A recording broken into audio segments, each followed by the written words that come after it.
I'd like to welcome you guys to another web show here. It's end of turkey season, and it's time to start thinking of those deer again. It's kind of bittersweet. We just wrap up, all the excitement that we had going along with 2 seasons of Michigan turkey hunting, and now we jump into deer and food plots and all that kinds of fun stuff. So this week, first thing we're going to do while I'm getting my truck loaded up with some of my seed from Harvey's up in Carson City, Michigan, and get ready to head out and meet up with Pro Staffer Gary Holland and see if we can get some food plots rolling. We're going to show you a turkey hunt by Chad Haney, and things didn't work out exactly the way he wanted to, but it was a pretty sweet hunt, so I'm going to let you go ahead and check that out while I get the truck loaded.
You have no idea what we went through this year to do that right there, and it finally came together, and I'm not kidding you right now, this is the biggest relief that I can,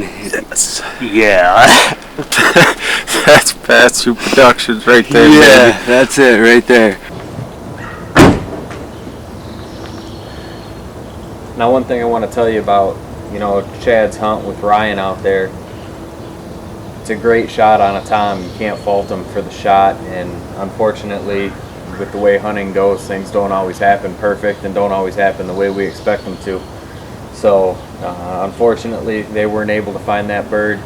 The Jakes, pushed him off after the shot, really kept the pressure on him, and unfortunately, those two put forth hours worth of effort trying to locate that bird, and it just didn't happen. So unfortunately, we don't have a recovery to show you on that, but it was a pretty sweet hunt. Ryan Reed did get back out. Went out with his son and his dad, 3 generations worth of guys, and they're out working on their food plots. So we'll go ahead and check and see what they're doing. And I'm going to keep getting things loaded up.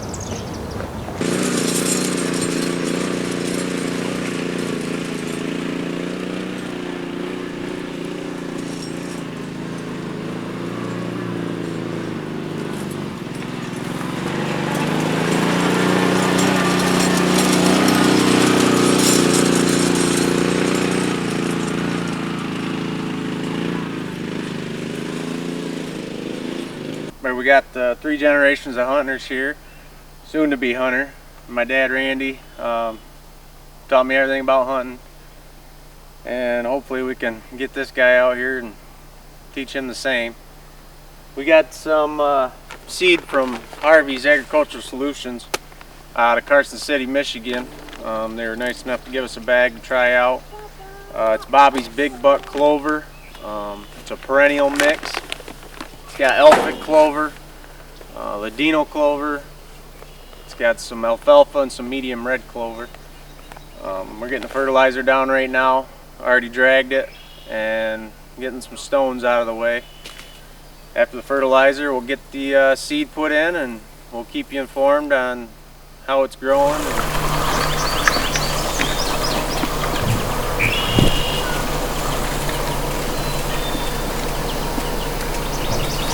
Well, to wrap up the show this week, we're going to join up with Shawn Adams, and he's working on a food plot too, and just want to show you a little bit of the differences as far as where food plots can go. You know, Shawn likes to plant big food plots.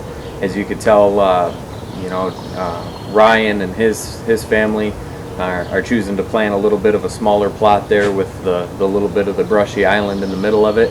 And everybody's got their own reasons for what they do. It just has to do with the terrain of the land and that type of thing. So let's check out what Shawn's been up to. It's early June, late turkey season is officially over, and I was out here last weekend and kind of walked around and figured out where I was going to plant fresh food plots for the year. And right now a good friend of mine, Jim, is out spraying corn that he's got planted on our property. So while he's spraying the poison on that, he's going to be going over my food plot to knock down all the brush that's grown up on it this spring. Next week we'll be disking her up, taking the dimensions of the fields and doing some calculations on acreage so we know what we got to have for seed and fertilizer, and then we'll be planting it. Until then, I don't know. Mosquitoes are out here heavy. We should really have the camera on Jen because she's prancing around like an idiot on the other side of the camera. Shut up! I'm getting bit. All right, well, on that note, it's time for a cocktail.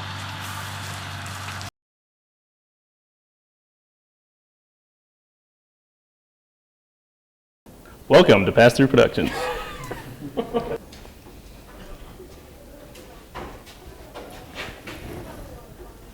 I'm Eric Every.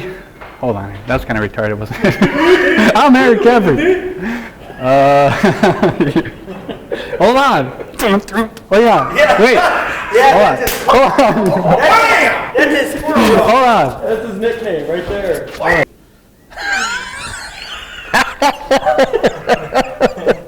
And bloopers. And all right. We go up this hill, and I hit the gas evidently a little bit too hard, and Ethan just went rolling off the back of that truck, and personally, I thought it was hilarious. Ethan will tell you a different story, I'm sure, but it was freaking hilarious. If Pass Through Productions gave you a nickname, what would it be? I have no idea. All right. Welcome to Pass Through Productions. I'm going to say that a million times, so I know I'm not going to use my own.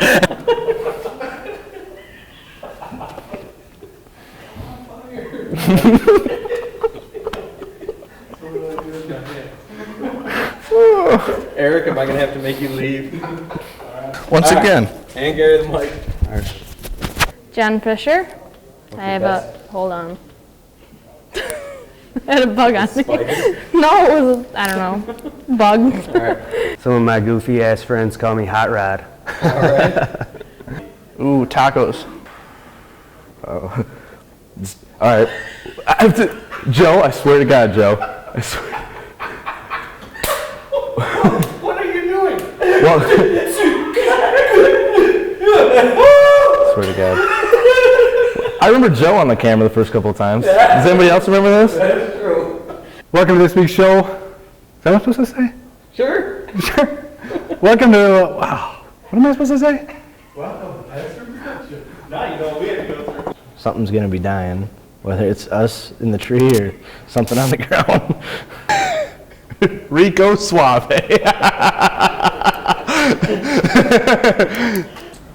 If PTP was to give you a nickname, what do you think it'd be? Alpha Smacks. I guess I'm going to be called the Boxer now. So if you saw the last video, And you know what that means. Call you the boxer? You want to do a welcome? Hi. Hi. All right, Joe's done. Welcome. That's gay. This is Pastor Productions. Welcome to the show. all right, Joe did it. Joe did it. You can do it. Rico Suave. Well, I got my sunglasses on because Greg wants me to sit in front of this halogen light that's just blowing on me. Pastor gave you a nickname. What would it be? Hispanic. Gotta be Hispanic. And a Half white, half Mexican. Gotta go with the Hispanic. If Team Pastor gave you a nickname, what would it be? Not a clue. I know exactly what they're thinking. I ain't gonna answer it. All right. Welcome to Pastor Productions. What was that?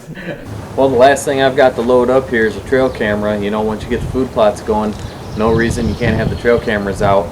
Great way to capture where the deer are moving at in this early season. They're going to keep that pattern up all summer as long as we don't mess with them too bad.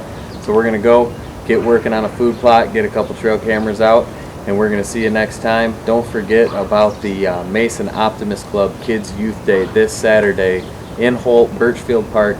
Great time for the kids. We're going to be out there having fun, videotaping all of it, and the whole next web show is going to be a bunch of kids having a good time at the fishing derby and all the different booths that they offer out at Birchfield Park there for the Youth Day. So make sure you check that out this coming Saturday, and we'll see you next time.